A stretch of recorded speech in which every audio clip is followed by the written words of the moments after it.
Jak můžeš bejt tak krutá?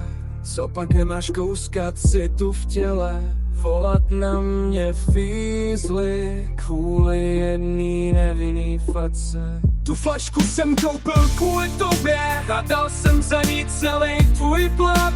Ta dávno ještě byla ve výrobě a já už věděl, že ji budu muset vychlastat. To ještě rostla v sadě pod hostýnem a jenom vítr na ty švestky hrál štrnu. Jestli snesu kocovinu, tvůj dev, který doma denně narůstal.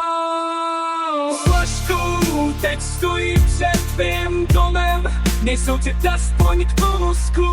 Jen kvůli tobě přestal být křemeno, teď jsem ti mrzkul nahoru. Tu flašku jsem vypil kvůli tobě a dal jsem jí na jeden hluk a dávno už je vyzlacená. Snad nemáš službu do mě, co ti budu lhát. S tou flaškou teď stojí před tvým vozem, nejsou cvět aspoň k tomu kombíku. Jen kvůli tobě začal do noci hořet, tak už mě sakra pozvi nahoru. Pozvi nahoru, pozvi nahoru.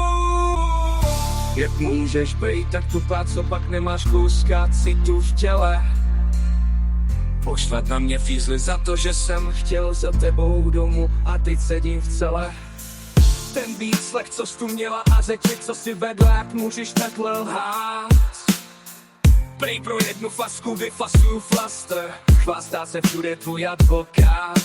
Tu flašku jsem se vypil kvůli tobě, to protože mě opouštíš. A přitom já tě mám pořád v sobě, jen mě pust sobě a já to už z tebe vymlátím.